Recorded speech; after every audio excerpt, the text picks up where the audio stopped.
Number 1 eraser syntax समझना। Eraser syntax कैसे काम करना है, जैसे इसके अंदर single line and multi line statement,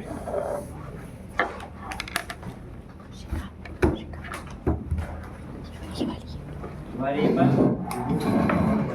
declaration and printing using conditions and cases, using loop, using helper methods, using helper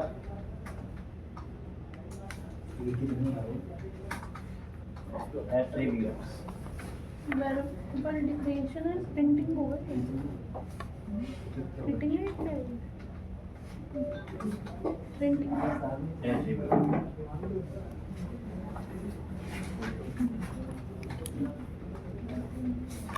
mummy छोड़ा के ऐसे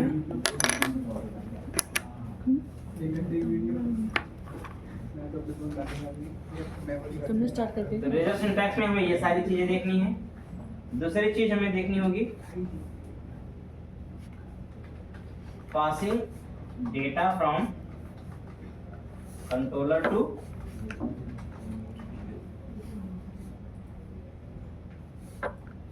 इसमें हमें कुछ अप्रोच समझने हैं। Number 1 using view bag,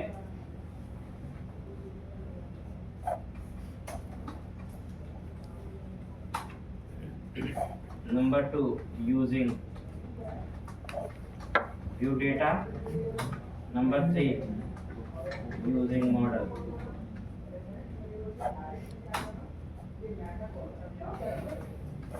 passing data from controller, one action to another, using temp data,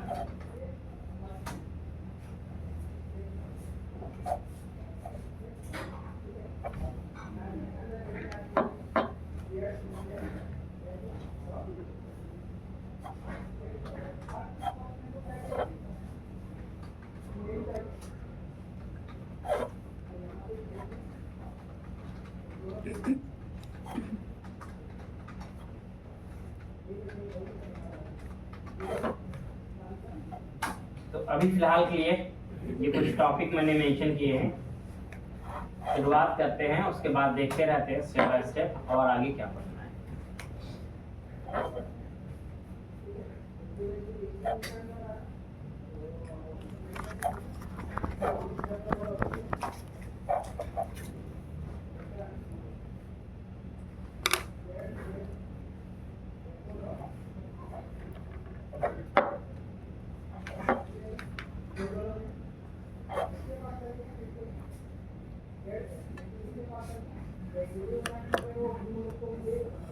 कि अगर मुझे व्यू के अंदर कोई भी डायनेमिक कोड लिखना है तो उसका तरीका क्या रहेगा। ठीक है, स्टार्ट है, जैसे हमने प्रोजेक्ट अपना स्टार्ट किया था, सेम प्रोजेक्ट पे काम करेंगे आज। तो 2 प्रोजेक्ट हमने बनाए थे, ठीक है। तो एक प्रोजेक्ट हमारे पास ये था और एक तो मैं एम्पटी वाला ओपन करता हूँ और ये भी मैं ओपन कर लेता हूँ, एक चीज समझानी इसमें और है मुझे। तो देखो, ये प्रोजेक्ट आपका कल का था जो आपने कल इसमें, ठीक, नेविगेशन बार बना था, ये अपना बना था, बस इतना सही था इसमें। और आपके कुछ पेजेस थे जो आपने इसमें बना थे। लेआउट आपने बनाया, लेआउट को लिंक करा दिया था, जिससे आपका क्या हो रहा था, लेआउट आपका रीयूज हो गया था। इसमें आपका ये नेविगेशन भी प्रॉपर चल रहा था। आप 100% पे कर दें, यही पेज आपके कल बने हुए थे जो आपने कल बना के रखा। ठीक है, अब क्या करना है, सिंपली अपने को सबसे पहले तो एक और चीज समझनी है। देखो एक्चुअल में क्या है, अभी क्या हो रहा है कि आपके जितने पेज जो आपने लेआउट बनाया है, ठीक है, आपने जो लेआउट बनाया, आप जितने पेजेस आपके हैं सभी पेजेस में आपको ये लेआउट कॉल करना पड़ रहा है, कॉल करना पड़ रहा है, ठीक है, सब में कॉल करना पड़ रहा है। अगर किसी में भी कॉल नहीं करोगे तो लेआउट आपका अपने आप लोड नहीं होगा, ठीक है। लेकिन एमवीसी ने इसका एक और तरीका दे रखा है कि देखो दो चीज हो सकती है कि एक तो ऐसा लेआउट हो सकता है कि जो मुझे डिफॉल्ट चलना चाहिए कि भाई वो मैं कॉल ना करूं तब भी चल जाना चाहिए, ठीक है, और एक ये हो सकता है कि मैं जिस लेआउट को कॉल करूं वही कॉल होना चाहिए, ठीक है। तो एमवीसी क्या करता है, एमवीसी आपको ये फीचर देता है कि एक लेआउट को डिफॉल्ट बनाने की परमिशन देता है। इसका काम ये होता है कि अगर आपने अपने पेज में कोई भी लेआउट मेंशन नहीं किया तो डिफॉल्ट वाले को उठा लेगा। मान लो मैंने व्यू में मेंशन करना मिस कर दिया तो अपने आप डिफॉल्ट उठा ले, मैं क्यों बार बार मेंशन करूं उसको, ठीक है। लेकिन अगर मुझे कोई दूसरा कॉल करना हो तो मैं उस केस में मेंशन कर दूं तो जो मैं मेंशन करूं वो उठाएगा। जैसे राउट में क्या है, अभी ऐसे होता है राउट में भी डिफॉल्ट राउट पहले उठा लेता है, उसके बाद राउट हम सेट करते हैं। मान लो हम लिखा होम पेज का राउट पहले खुलना चाहिए तो होम पेज हमारा डिफॉल्ट बन गया, और उसके बाद अबाउट कॉन्टैक्ट कुछ और है वो लिंक पे खुलेगा, राउट पे खुलेगा, जैसे पास आप दोगे तब बोलता है। वैसे हम यहाँ पर चाहते हैं कि हमारा एक लेआउट डिफॉल्ट होना चाहिए और उसके अलावा जो बाकी है वो क्या होने चाहिए, वो कस्टम, यानी कि जब कॉल किया जाए तब लोड होने चाहिए। क्लियर है? तो इसके लिए एमवीसी ने बहुत सिंपल सा एक फीचर दे रखा है। इसके लिए हमारे पास एक बनता है व्यू के अंदर व्यू, उसका नाम होता है व्यू स्टार्ट्स, व्यू स्टार्ट। अब इस व्यू के स्टार्ट के अंदर होता क्या है, इसके अंदर कुछ नहीं होता है, केवल जिस लेआउट को आप डिफॉल्ट मानना चाहो या बनाना चाहो आप उसे इसके अंदर कॉल करो, वो क्या हो जाएगा, डिफॉल्ट। जैसे अभी केस में देखो, अभी केस में बताता हूं। जैसे मान लो मेरे पास यहाँ ब्लॉग वाला पेज है, चलो मैं काम करता हूँ ब्लॉग वाले के अंदर मैं लेआउट कॉल नहीं करता हूँ, ठीक है। सबके अंदर मैंने कॉल किया लेकिन ब्लॉग वाले के अंदर कॉल नहीं किया, मिस कर दिया। तो अब होगा क्या, देखो यहाँ पे अगर मैंने ब्लॉग वाले के अंदर नहीं कॉल किया तो देखो होम पे चल रहा है, अबाउट पे चल रहा है, कॉन्टेंट पे भी चल रहा है, लेकिन ब्लॉग पे जैसे जाओगे लेआउट पे चला जाएगा क्योंकि हमने इस पे कॉल लेआउट किया ही नहीं था, मिस हो गया था। तो हम चाहते हैं कि डिफॉल्ट है, जो मेरा डिफॉल्ट लेआउट है वो तो सब पे चलना चाहिए, ठीक है। क्या फर्क पड़ता है कि वो कोई और व्यू है उससे कोई फर्क नहीं पड़ता, मुझे सब पे चाहिए, ठीक है। उसके लिए मुझे क्या करना पड़ेगा, एक व्यू बनाना पड़ेगा। कहाँ पे, अपने व्यूज फोल्डर के अंदर ही आप क्या करेंगे, राइट क्लिक करेंगे, ऐड करेंगे एक नया न्यू, और इस व्यू को एम्प्टी ऐड करना है, बट इसका नाम इंपॉर्टेंट है, आपको एग्जैक्ट वही देना है, क्या, अंडरस्कोर व्यू स्टार्ट, इस नाम से आपको इसे बनाना है, ठीक है। अब यहाँ पर कहानी क्या है, अब यहाँ पर बेसिक आपको करना यह है कि जो चीज आपने अपने व्यू के अंदर स्पेशली की है आप वो चीज क्या करिए यहाँ पर, यानी कि जो लेआउट आपने अलग अलग व्यू में कॉल किया वो लेआउट में क्या करूंगा, इस फाइल में कॉल कर दूंगा, और बाकी जितनी जगह मैंने कॉल किया होगा, चाहे अबाउट हो चाहे कोई और, मैं सबसे हटा देता हूँ। अब मुझे किसी में इसकी जरूरत नहीं है। ब्लॉक्स मैंने पहले हटाया था, कॉन्टेंट पे हटा दिया, तो मैंने सभी जगह हटा दिया।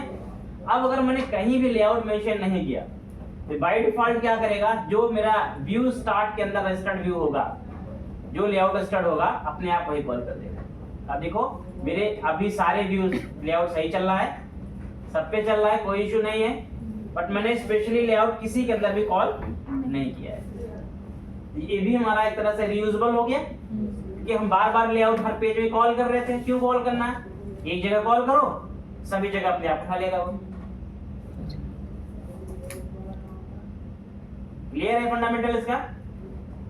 सर ऑटोमेटिक सब पे होगा, जैसे किसी पे नहीं करना है तो अगर मान लो किसी पे नहीं कॉल करना है, ठीक है, अब मान लो अभी डिफॉल्ट सब पे चल रहा है, मान लो मुझे ब्लॉक पे नहीं कॉल करना है, तो मैं क्या करूंगा, लेआउट इक्वल टू यहाँ पर डिफाइन कर दूंगा केवल और केवल, यानी सब पे कॉल करो लेकिन इस पे नल कॉल करो, यहाँ पे नहीं कॉल होगा। आप सब पे कॉल होगा लेकिन इस पे कॉल नहीं होगा, ये मेरा एक कंसर्न हो गया, नहीं चल रहा है। तो आपकी चॉइस है, या किसी दूसरे लेआउट को चलाना है, हाँ उसका नाम दे दो, एक डिफॉल्ट हो जाएगा, बाकी सब आपके जरूरत के हिसाब से स्पेसिफाई हो जाएगा। डिफॉल्ट एक ही रहेगा, हमेशा डिफॉल्ट एक ही बन सकता है, ठीक है। व्यू स्टार्ट का मतलब समझ आ गया, ठीक। अब एक व्यू और बनाएंगे, लेकिन अभी मैं बताऊंगा उसको जरूरत उसकी क्यों पड़ेगी और कैसे बनाना है। फिलहाल ये काम अभी नहीं करते हैं। अब चलते हैं जरा सा अपने मेन फाइल पे यानी मेन HTML पे, और यहाँ पर मुझे मान लो कोई भी डायनेमिक कोड लिखना है, ठीक है। डायनेमिक कोड मतलब अभी ये HTML हमने लिखी है, इसमें C# लिखनी है, व्यू में C# लिखनी है। तो C# आपकी दो तरीके की हो सकती है रेजर सिंटैक्स में, या तो सिंगल लाइन स्टेटमेंट होगी या फिर मल्टी लाइन स्टेटमेंट, ठीक है। जैसे सपोज करो मैंने यहाँ पर एक S2 टैग लिया और मैं चाहता हूँ कि इसमें आज का डेट और टाइम प्रिंट कराना चाहता हूँ, सिस्टम का करेंट डेट और टाइम चाहिए मुझे।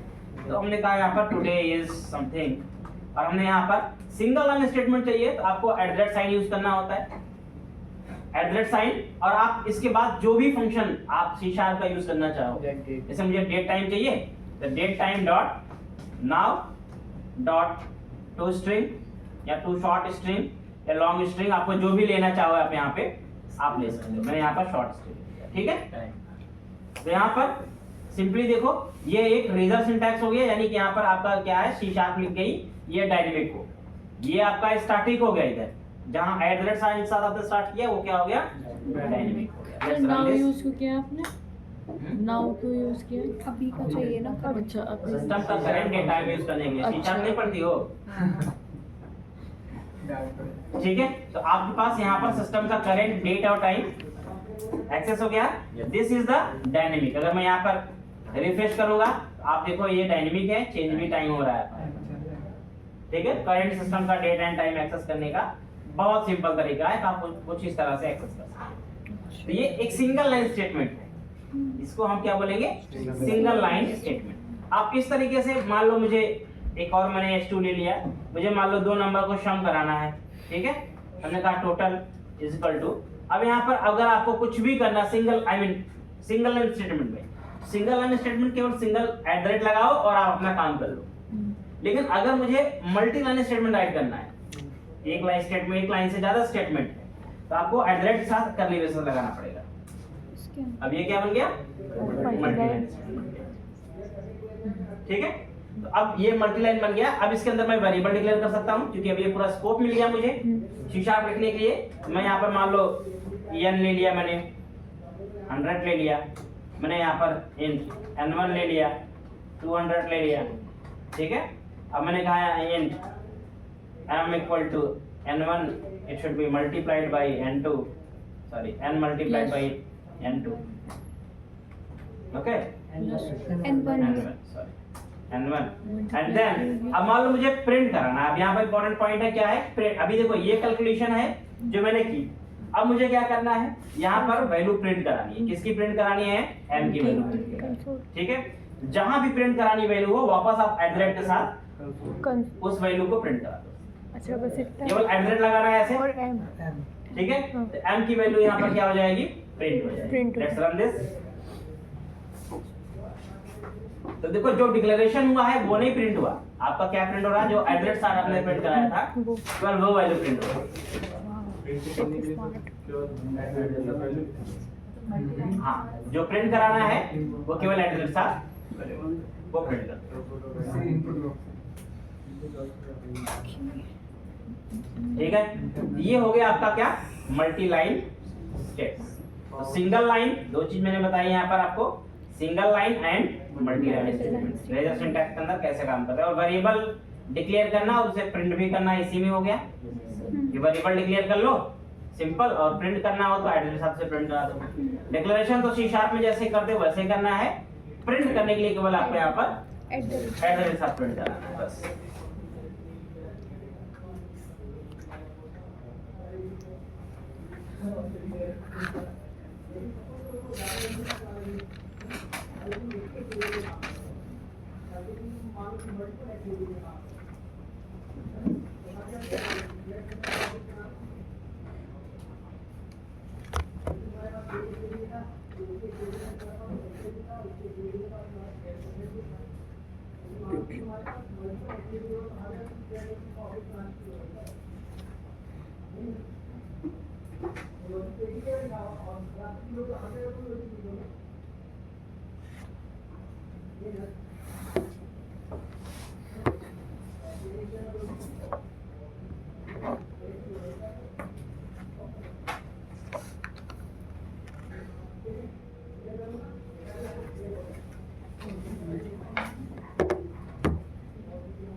क्लियर है ये? कुछ पूछना है इसमें है किसी को?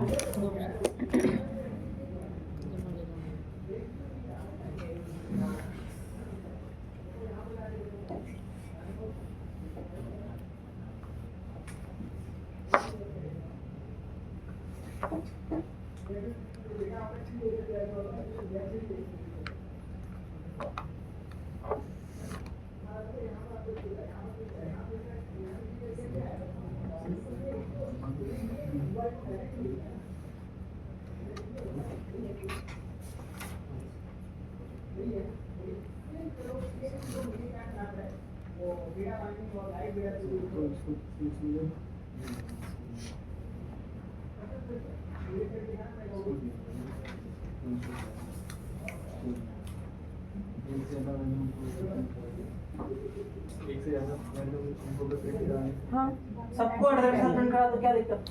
कॉमन लगा के हाँ हाँ, जैसे आपको प्रिंट कराना है, जैसे मान लो ये N1 भी प्रिंट कराना है, ये भी प्रिंट, जो जो प्रिंट कराना है आपको, ठीक है, वैसे प्रिंट करा दो, क्या दिक्कत है?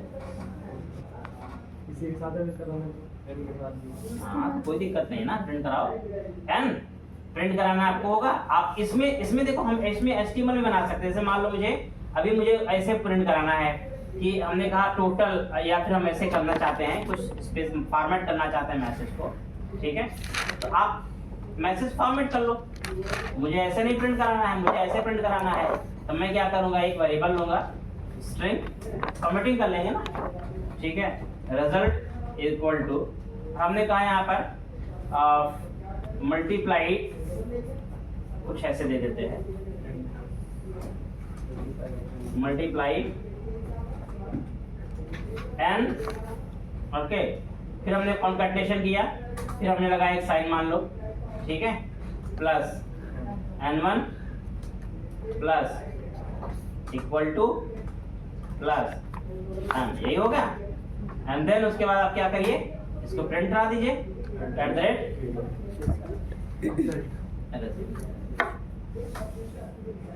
प्रिंटिंग आपकी हो गई। तो आप डेटा फॉर्मेट कर लो, जैसा प्रिंट कराना हो डेटा फॉर्मेट करके HTML बना लो, HTML को प्रिंट करा लो,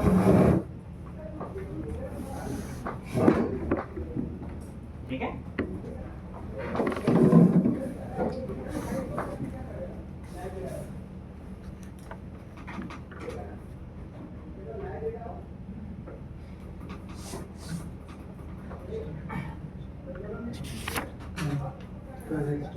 अब इसके बाद इसके अंदर कंडीशंस यूज करना है। मान लो आपको इफ लगाना है या केस लगाना है, ठीक है, तो जैसे C# में चलता है वैसे यहाँ भी चलेगा। आपको इसके अंदर कोई भी कंडीशन या केस लगाना है, ठीक है। तो मैंने कहा ठीक है, यहाँ पर मेरे पास यहाँ पर मान लो कोई कंडीशन मेरे पास है, सिंपल मैंने यहाँ पर वही लिख लिया अपना इफ, ठीक है। हमने कहा चलो ठीक है, इंट x इक्वल टू 10, हमने कहा यहाँ पर if x greater than equal to 10, then वही चीजें होंगी, कुछ अलग नहीं होगा यहाँ पर, ठीक है। देन आपको जो भी करना है आप अपने हिसाब से कर सकते हैं। मैंने कहा h2, ठीक है। आपको इस केस में मान लो हेलो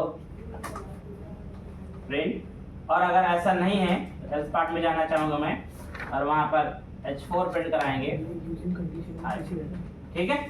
कंडीशन लगाई आपने, उस कंडीशन के बेस पे आपने क्या किया, अपने वैल्यूज को प्रिंट करा लिया, या जो भी HTML रेंडर करानी है HTML को रेंडर करा लिया। बहुत ही आसान है, बिल्कुल सिंपल तरीका होता है। हेलो प्रिंट आ रहा है क्योंकि इक्वल वैल्यू है, ठीक है। So let me pass the value something change like 1। Condition आपकी प्रॉपर वर्क करेगी, और जैसे आप नॉर्मल इफ लिखते हैं वैसे आपका काम भी करेगा। देखो कितना आसान है इसमें।